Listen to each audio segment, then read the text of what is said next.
Hey guys, and welcome back to Abir Speaks. And today I will be talking about a different topic. Instead of football, let us move on to technology again. This will be my second technology video. So today I would like to be talking about a topic called autonomous cars. The last time we had talked about how mobile phones had worked, and now I think it's time for me to create another technology topic. So now let us learn how autonomous cars work.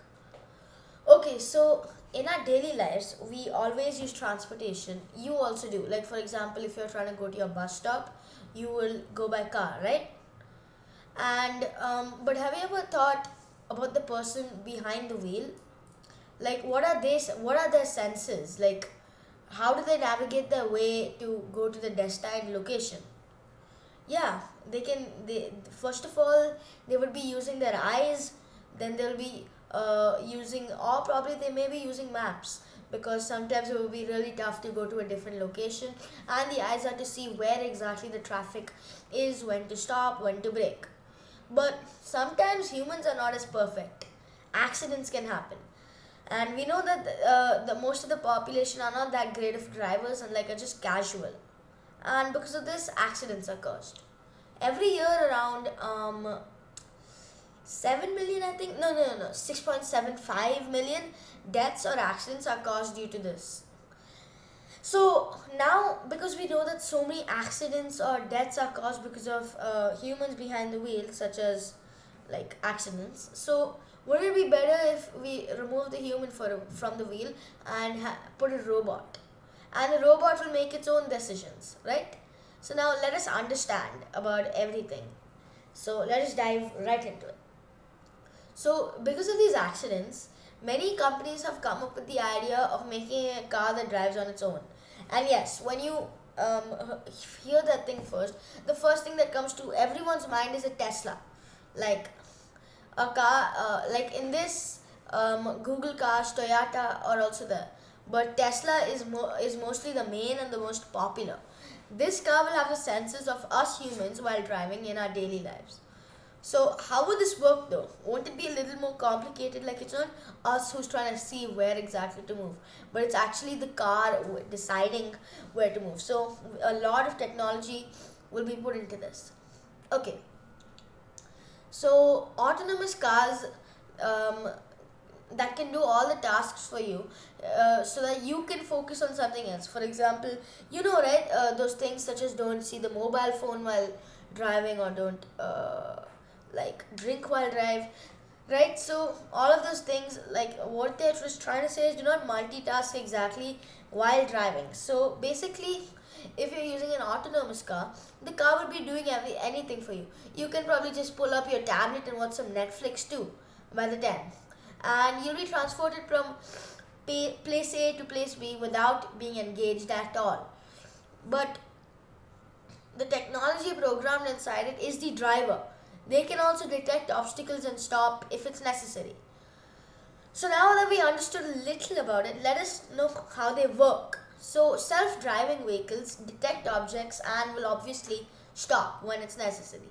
But with this sophisticated technology, the vehicle is able to pick people up and also send them to their desired locations. And these autonomous vehicles are able to recognize traffic lights and stop if needed. Like they have some color coded inside them, like some binary or something. When they see red, when they see green, when they see yellow, they would be stopping at all times. But how do they do this? Like, how are they supposed to be exactly as fit as a human driver? So the technology in and out of the vehicle is the driver. This technology also has a lot of sensors, which is known as a LiDAR, Li capital D A R. So in this, there's a sensor, an ultrasonic sensor, and a radar, and a radar sensor. And these sensors are always located in the front of the vehicle, and the cameras and LiDAR sensors are found in the roof. Without any of these parts, the vehicle will completely be blind, and it will probably be like not even able to move an inch. Okay, so now LiDAR works similar to radar though. However, LiDAR doesn't use radio waves. Instead, it uses light waves. and these light waves are reflected by the objects and surroundings, and this is detected by the LiDAR sensor. But LiDAR do not recognize road signs. The camera does. So the cameras are actually programmed in a certain way to understand the particular street sign, like I already said. And now self-driving cars are not available in our country like India or any of the rural countries. It's only available in the United States, the United Kingdom, France, Germany, basically most of Europe. And it's also really expensive too. And did you know that self-driving cars have a less chance of actually causing an accident? Like, if there is a 60% chance in humans behind the wheel, there would probably be like a 5-6% chance of an accident over here. And most of the accidents always happen due to human error, and this is a distraction also. And also, self-driving cars also have the ability to make quicker decisions, and they can also send signals to other cars, autonomous cars mainly, by passing by, which help in reducing accidents and traffic jams. There are also some good things in this invention, but there are also some bad things in this invention. So even though companies say that self-driving cars are not prone to accident, the technology can still malfunction at time, and it's possible that the full population will not obviously have autonomous cars. So what if a human is operating a car and he gets into an accident with an autonomous car? The blame will always go to the autonomous car, because we'll obviously say that the autonomous car is the one that actually misfunctioned and the company would be sued. So there's one more interesting thing. Let's say there's an autonomous car and there's a truck and a bike. What will the autonomous car bang into? Like, that's really an interesting question.